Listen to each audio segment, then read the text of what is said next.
Great. Hi, everybody. Welcome to our live stream on physical retail's automation journey. So we've just come online and we'll wait for others to join, but really pleased everyone can join today, and super interesting topic that we're going to discuss. So while we wait for some people to come online, just to let everybody know, if they're having technical issues, then let us know. I have Dan here with me, who's running the live stream. He will be able to answer any questions on that. Hello, everybody. Welcome.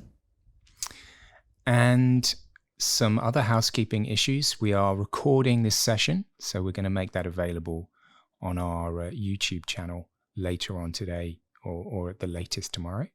And we want to make this interactive as well. So if anyone has any questions, best thing to do is to put those in the comments section of the LinkedIn live stream, and we'll be able to take those once we've gone through the presentation. What else can I say? I think also, oh yes, of course, we are today discussing the white paper that we've produced, and we'd love you guys to go and download that. So I put the link to download it in the comments section. So if you want to go and download it now, please feel free. You've got maybe a minute or so to do that while we do the introductions, and then you can follow along and go through it while we're talking about it. And of course, if you want to download it later, feel free to do that. We'll be sharing the link on our social channels later as well. So how are we doing? Yeah, we've got people coming on stream. So let's do some introductions. So I'd very happy to present Ravi Mengani, Managing Director of EcoEnergy Insights. Ravi, how are you doing? I'm doing great, Jim. Thank you. Good stuff. Really pleased to have you on our live event today. And of course, thank you as well for collaborating with us on this white paper. I think it's a fascinating topic, and we're going to be diving into this concept of enterprise automation in retail, and also looking then at how you can leverage, as part of that, how you can leverage artificial intelligence to help optimize your retail assets. So Ravi, why don't you just give us a brief overview of yourself and the company? Sure, thanks, Jim. So hello, everyone. A very warm welcome to all of you on this webinar. So I'm Ravi Mengani. I've been with EcoEnergy for over 15 years now, right from its inception. EcoEnergy is an IoT analytics company that delivers outcomes through its products and services to multi-site customers, retail and retail type of facilities across the globe through our Cortex platform and global command centers. We have been delivering outcomes to our customers on uptime, energy efficiency, and maintenance optimization over the last 14 years. Great stuff. Yeah. And again, thank you for collaborating on this. I think it's a really interesting document. Again, if anyone wants to go and download it now, please look in the comments section and you'll see the download link there. And again, as we go through, if you have questions, put those in the comments section. So let's get started. I think by way of introduction, I wanted just to kick off with, what a lot of people term as like the new normal, and especially how that's impacted the retail sector. So of course, as we've entering this post-pandemic period, the last 3 years have really impacted physical retail and accelerated shifts, and also I think redefined customer expectations of what they expect from not just online shopping, but also their physical retail experience as well. And I think, as an industry, what we've seen is retail show a tremendous amount of resilience and the ability to rapidly evolve new techniques and really cope with some of those massive challenges that came about over the last 3 years. And as part of that, they've been using advanced analytics and other tools to build loyalty and also to navigate the changes that came about. And I think that sets the context, for the conversation that we want to have today.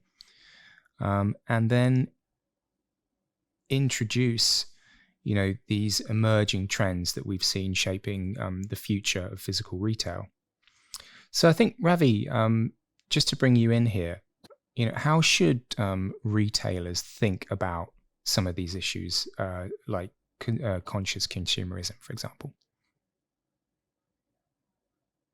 Sure, Jim, that's a great question. So, uh, but today, what we're seeing, if I can say, the shift we are seeing in market is sustainability. Has become very, very important, and it's an important part of customer loyalty as well.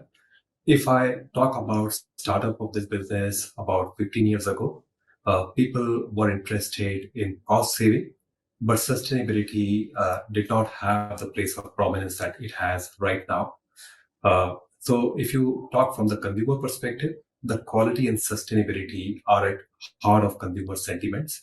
And earlier, things which used to be differentiators like uh, food quality, etc. Today, customers expect that, right? It's not a differentiator. It is a fundamental part of customers' expectation. Now, if retailers are making commitments on sustainability and food quality, and if they're not delivering, it hurts their credibility. It hurts customers' loyalty. So this is my take on the topic. Yeah, and I think we've actually quite recently seen some examples of companies that sort of haven't lived up to the marketing that they've been doing around sustainability. So it's important for companies to practice what they preach, right? That if they're going to you know expunge this idea of sustainability and conscious consumerism, they need to follow up and take the actions necessary to deliver what they say that they're going to deliver. And the last point there on the slide, Ravi, about customer experience. How have you seen that evolve over the last 10 to 15 years? Sure. So essentially, similarly on the customer experience, it's a customer's right. Essentially, you mentioned that it's a big struggle today with a shift happening from brick and mortar store to online, and retailers are very focused on getting customers back. Today, you definitely cannot have customers not experience the best of shopping experience within store. You cannot have stores which don't have clean air. You cannot have stores with unpleasant odor. Um, one thing which is becoming common, especially you see more and more of in summer in North America, is bushfires. In fact, fires happening in Canada are impacting stores in New York as well. You cannot have such incidences impact the air quality within stores. So one need to take measures for that. Uh, so a suboptimal retail experience within a store is no more acceptable to customer. Yeah, great point. Air quality. Of course, in the summer, the store needs to be a good temperature as well. Good points. They all affect that customer experience. So the next slide I put together was about the power of enterprise automation in retail. So I think actually, Ravi, it's probably a good idea for you could you describe this concept of enterprise automation to the audience? Sure. So enterprise automation is a vision, and we can debate over the name, but it is not about building automation systems. Enterprise automation is all about how do you run your enterprise asset operations with enterprise objectives, and not really with just focusing on the technical asset operations to building operations. Uh, Maybe I think it'll be better if I give an example. So let's say we recently came across a customer environment where customer said, my stores are running great, but my associates are not very comfortable. So they had an ask that, how do you make my associates more comfortable? Now, what will you do when you have building automation? Let's say you have automation of asset operations. You will just say that, hey, why don't we change set points and make store more comfortable when only employees are there in store, right? Employees are at heart of store operations. And at times they have to put in very hard work lifting boxes. So there are distinct hours of operations when only employees are there. before start of business, after close of business for customers. So you cannot ignore employees' comfort. As I said, one approach is go ahead and make set point changes, but then there are multiple organizations. So energy manager will come and say, hey, you can do it. And it's a business ask. However, energy consumption will go up. When you take up energy efficiency initiatives, then the maintenance organization will come and say, if you are going to do a lot of dispatches, my budgets will go haywire. And then there's an impact on the maintenance and how you have extended ecosystems, how do they work together. Any decisions are fairly, not so straightforward. They're very complex, where you have to assess everything. Now, when enterprise makes such an ask, even to assess the impact and for people to come back and different part of organizations to come back, it takes a long time. So enterprise automation is all about how you drive entire operation with the objective that business has, the tweaks that business wants, without impacting other parts of organization. Right?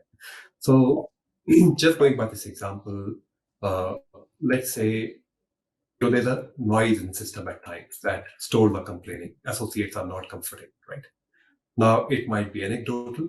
There might be issue in few stores, which might be boiling over within the organization.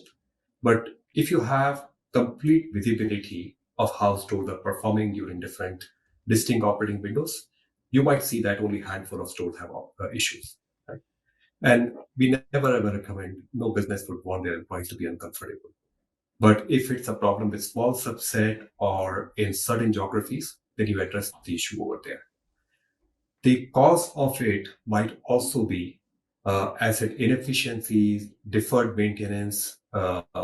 So maybe if you know the cause, then you can take very pointed action rather than just making blanket changes across. Right.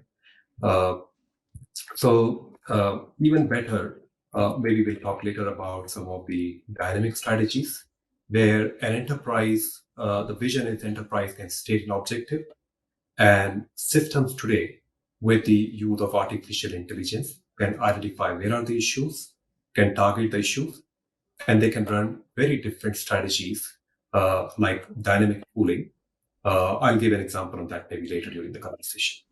Okay, good. Yeah, and great summary. Thank you. And as some of these points that I pulled out on the slide, so we want to make decisions that benefit the retailer, that enhance energy efficiency, improve employee and customer comfort. And we do that by capturing the right data and then making proactive decisions and this continuous transformation. And as Ravi said, using AI-enabled platforms to try and carry out autonomous actions and continuous learning. So really to automate this process and be as efficient as possible and give us the outcomes that we want.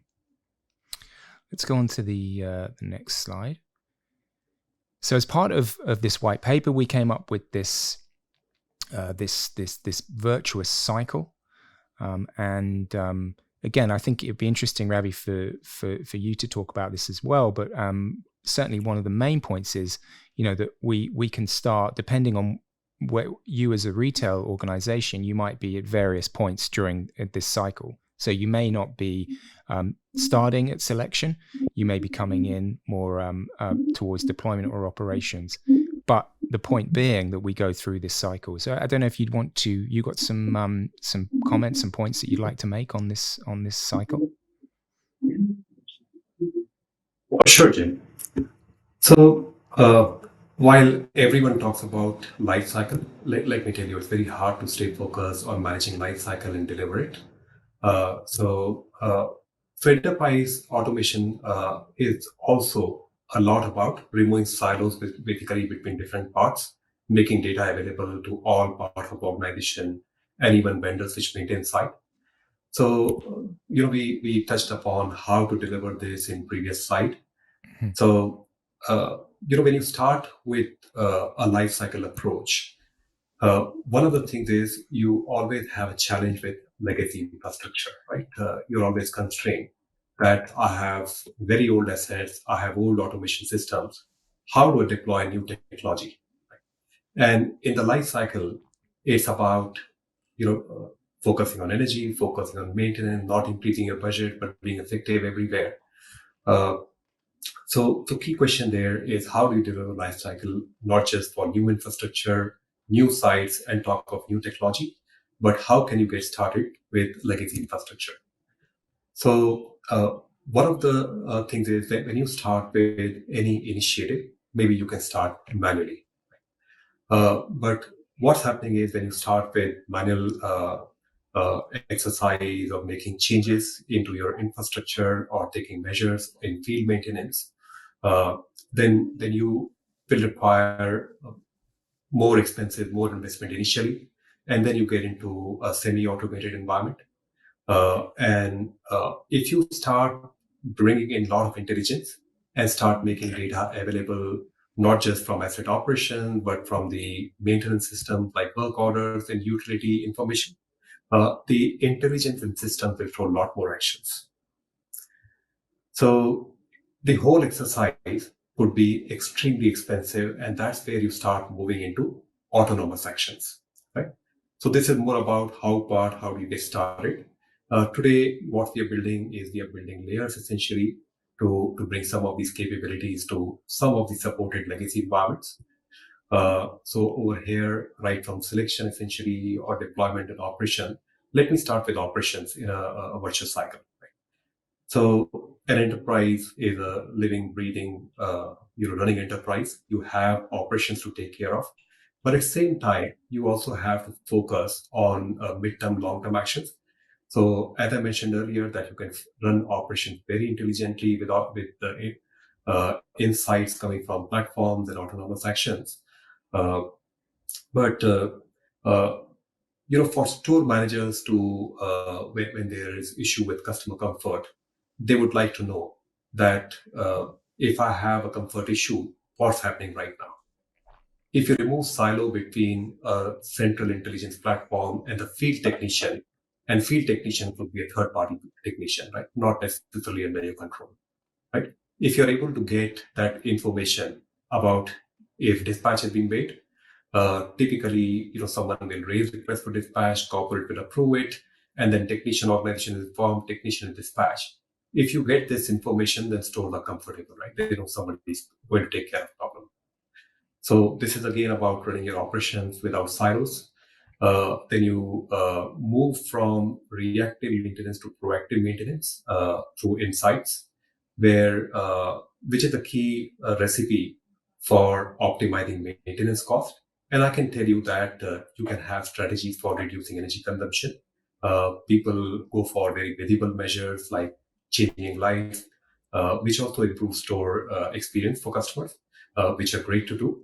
But operational measures, and especially improving maintenance, can give you a lot more benefit on asset uptime, customer comfort, as well as on the energy efficiency. So if you ask me, these four things really, or three things, which are about customer comfort, then asset health, reducing maintenance cost, achieving energy efficiency, they are very tightly linked together. Mm-hmm.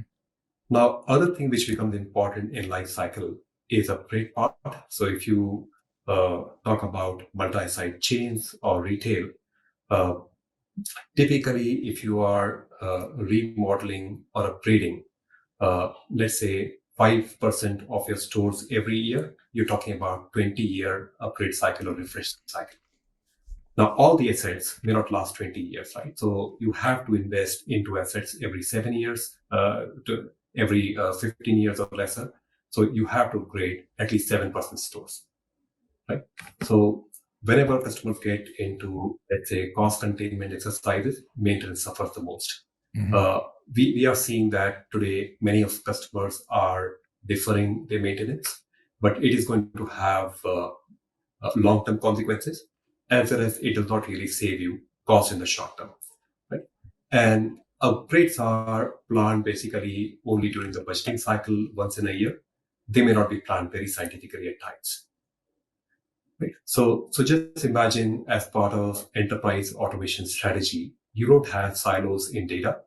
You have access to your utility data, how much you're spending on energy. You have access to maintenance data on a store by store, asset by asset basis.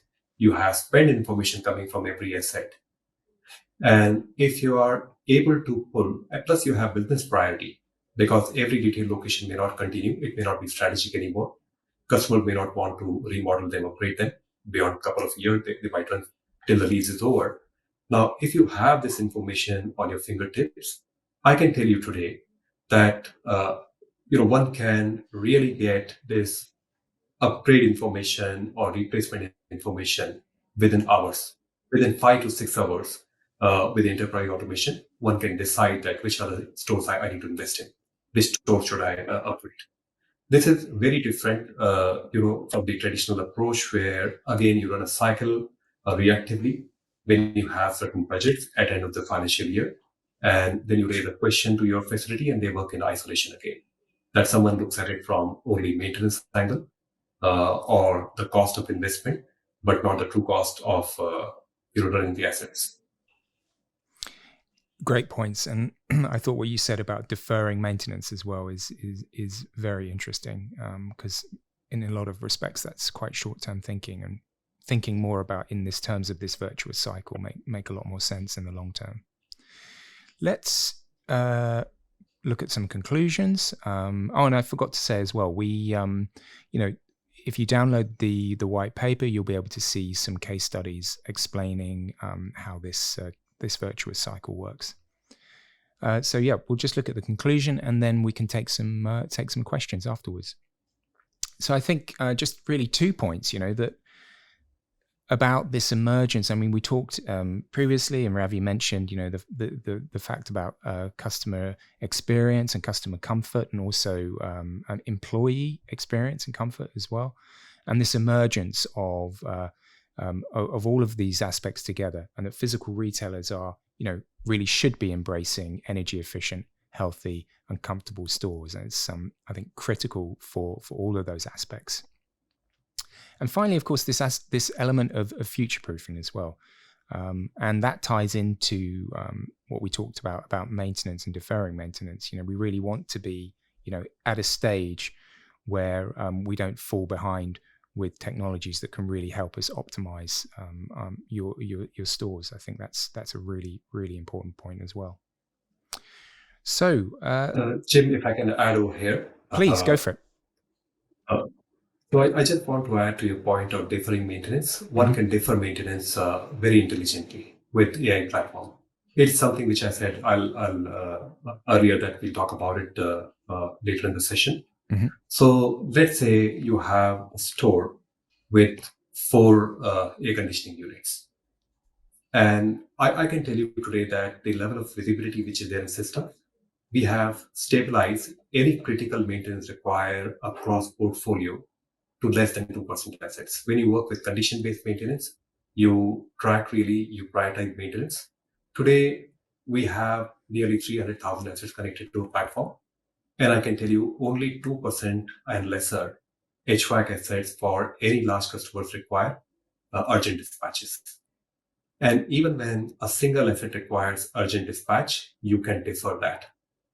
Right? So there are dynamic cooling technologies which can be triggered through an intelligent platform, which can suppress operation of one unit, but they will identify which is the neighboring unit, which impacts the comfort of the zone where the air conditioning unit is performing inefficiently.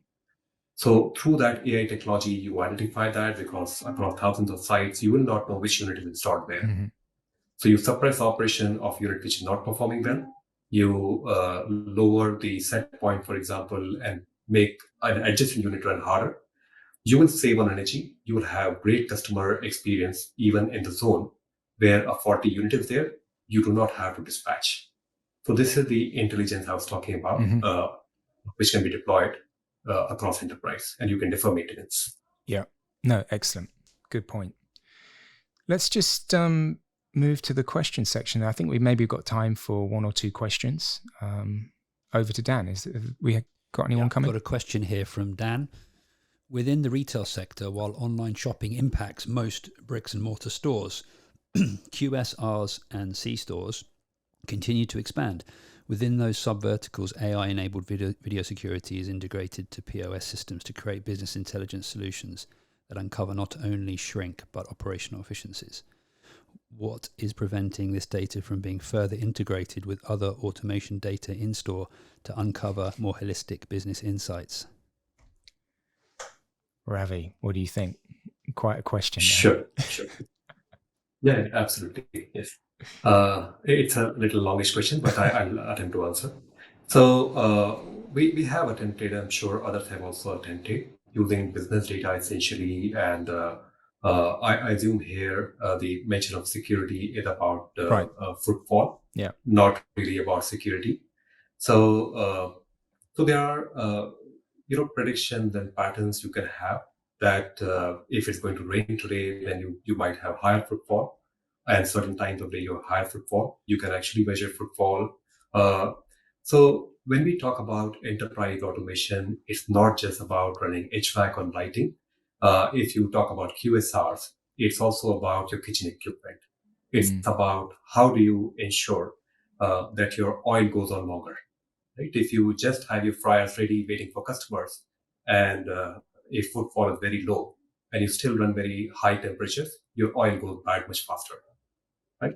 So, so you can get data from point of sale systems. You can have models running. You can predict footfalls. You can have correlation built with the model.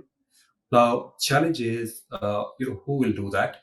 At times, enterprises do not like to share such data, especially the POS data. It's a problem of isolation, basically data sitting in isolation, right? And same way with the emergence of cloud technologies, we see that every type of a provider today is building their own cloud, and exchange of information is becoming harder and harder, right? So it's all about your enterprise is trying some use cases, being open about it, and they can share this information anonymously. They can strip some information out of it, which is again great part of enterprise automation strategy. That what can you mask privacy information, business information, but make data available. Once they have confidence in these use cases, I'm sure they will make all data available. That's a good point. Yep. No, you've got to see what data you can get out and just try it, right? Yeah. Have we got time for one more question? Yeah, here's a question from Yamas. POS can be integrated with BAS systems so that proper control of a site is done based on occupancy. We do this today for theatres and QSRs. So not really a question, but a comment. Yeah. Okay. Yeah, absolutely. I agree with that. I have seen that. Yeah. Work very nicely. Yes.